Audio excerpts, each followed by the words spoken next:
Good morning everyone. ये देखिए मधुकामनी आज पूरी तरीके से खिल गया है और टेरेस पर बहुत अच्छी खुशबू आ रही है। कल 2-3 लोगों की क्वेरी थी और देखिए मैं रिप्लाई नहीं कर पा रही हूँ, मेरा मन नहीं कर रहा है बिल्कुल भी। मैं बस कोशिश करती हूँ कि मैं बिज़ी रहूँ और मैं रिप्लाई करती रहूँ, बट कई बार नहीं मन करता है। एनीवेज़ आपकी आज एक इम्पोर्टेंट बात बता देती हूँ। देखिए आज कटिंग का टाइम है लास्ट। आज के बाद फिर आपको पता है वो जो नेक्स्ट डेट आएगी उस पर आएगा।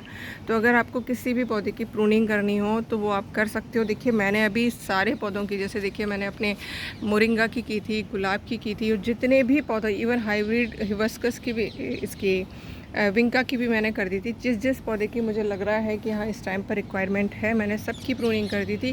किसी पर भी कोई नेगेटिव इफ़ेक्ट नहीं आया है। रीज़न क्योंकि ये प्रूनिंग का जब टाइम होता है, इस टाइम पर मॉइस्चर लेवल नीचे होता है, मतलब ज़मीन की तरफ होता है, तो पौधे पर किसी भी तरीके के फंगस अटैक का कोई टेंशन नहीं होता है। बट हाँ, आपको डर लग रहा है तो आप कट करने के बाद वहाँ पर एलोवेरा या फिर हल्दी लगा दीजिए, आपका पौधा स्वस्थ रहेगा। लेकिन आज के बाद अगर आप ट्राई करते हैं तो जो मैंने नोटिस किया है पिछले 2-3 सालों में, जब से मैं कैलेंडर फॉलो कर रही हूँ, कि जब गलत टाइम पर प्रूनिंग करते हैं तो पौधा डाइबैक में जाता है और आपका पौधा कई बार मर भी जाता है।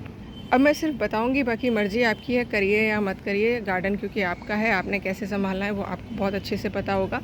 कई लोगों की अगेन क्वेरी है कि वाइट फ्लाइज़ का अटैक नहीं जा रहा है। तो देखिए अगर आपने कैलेंडर के मतलब वाली डेट पर अगर पौधे लगाए हैं तो मुझे लगता है अटैक होगा। मैं ये नहीं कहूँगी नहीं होगा, क्योंकि कीट है, ज़्यादा नमी रहेगी तो डेफिनेटली आएगा, लेकिन कम आएगा। और आप उसे कंट्रोल कैसे कर सकते हैं? देखिए मैं पहली बात तो पहला जो काम करती हूँ, अपराजिता के सारे पत्ते हटा देती हूँ जो भी इन्फेक्टेड होते हैं। फिर भी अगर वो आती रहती है तो अब जो टाइम आएगा उसमें अगर आप रूट्स में कोई भी कड़वी चीज़ देना शुरू करिएगा, चाहे वो नीम ऑयल हो, चाहे वो नीम खली हो, चाहे वो नीम की पत्तियां हो। और अगर हो सकता है और अगर आपको मिल जाती हैं तो आप कड़वे वाले नीम की पत्तियां लेकर आइए और वो मल्च कर दीजिए, क्योंकि वो धीरे धीरे करके अपना जो रस छोड़ेंगी, उससे जड़ों में कड़वापन जाएगा और जड़ों से सीधा सीधा पौधे पर ऊपर तक पहुँच जाएगा।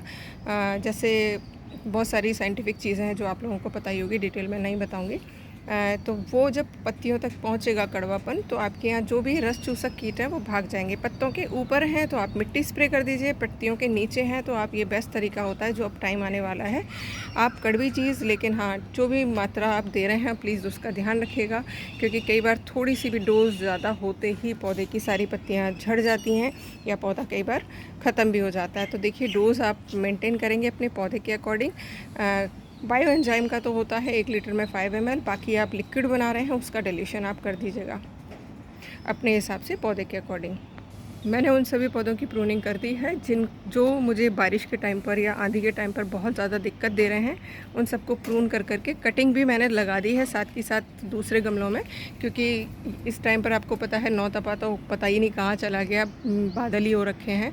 ये आने वाले टाइम में प्रॉब्लम देगा, अब किस तरीके से देगा ये भगवान को पता है। तो मैंने तो जिन पौधों की भी कटिंग की थी उन सब की प्रूनिंग की थी, सॉरी, उनकी कटिंग लगा दी है। आप भी कर लीजिएगा। और आज कहीं से भी अगर आपके यहाँ मौसम अच्छा है और कटिंग ला के लगाना चाहते हैं तो ला कर लगा लीजिएगा, क्योंकि देखिए अगर आप गलत टाइम पर किसी भी पौधे को नुकसान पहुँचा कर आते हैं तो उसको हानि होती है। तो प्लीज़ इस चीज़ का ध्यान रखिएगा। प्रूनिंग के टाइम पर अगर आप लेकर आ रहे हैं कटिंग तो पौधे को नुकसान होने के चांसेस ना के बराबर होते हैं। कई लोगों की क्वेरी है कि मैम फ्रूट्स प्लांट्स की पूछ रहे हैं, मैम इसकी कटिंग लगा सकते हैं, उसकी कटिंग लगा सकते हैं। तो देखिए कटिंग हर किसी की लग जाती है, सही अगर टाइम हो, सही मौसम हो। और अभी जिस तरीके का मौसम हमारे यहाँ चल रहा है तो देखिए इसमें ट्राई कर सकते हैं।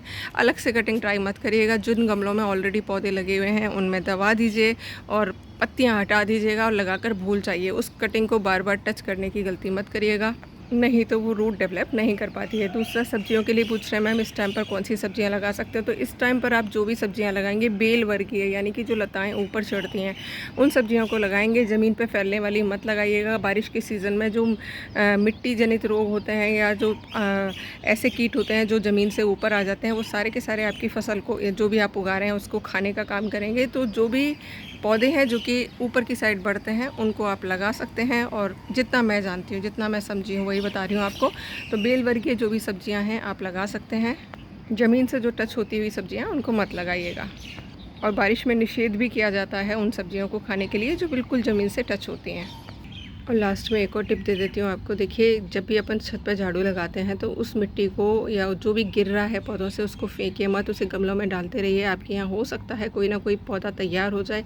ये देखिए अगेन हाइब्रिड विंका की वैरायटी जो कि अडेनियम के पौधे में मिट्टी में गया होगा बीज, और देखिए अपने आप जर्मिनेट हो गया है। तो आपके यहाँ पौधे अपने आप ही उगते रहेंगे, आपको बहुत ज़्यादा मेहनत नहीं करनी पड़ेगी। लास्ट में इतना ही बोलूँगी, जो चीज़ें मैं बता रही हूँ एक बार अपने गार्डन में फॉलो करके देखिए, यकीन मानिए बहुत ही अच्छे रिजल्ट्स आएंगे। बाकी मर्ज़ी है आपकी, गार्डन है आपका। मैं सिर्फ बता सकती हूँ कि आपको किसी भी केमिकल की ज़रूरत नहीं है, बाकी आप अपने हिसाब से मैनेज करिए।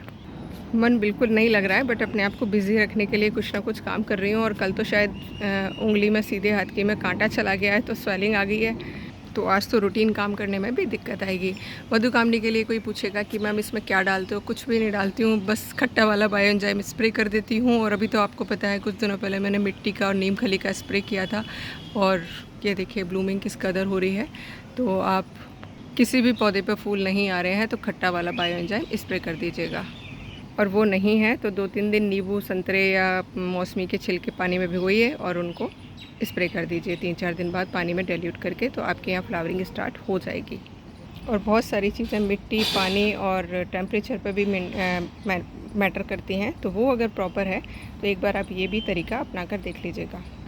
लास्ट में इतना ही कहूँगी, प्रे कीजिएगा, क्योंकि आप लोगों से डेली कनेक्ट होती हूँ तो बोल सकती हूँ कि किसी की प्रेयर भी लग जाए, जल्दी से घर आ जाएँ, तो प्रे ज़रूर करिएगा। Thank you for watching.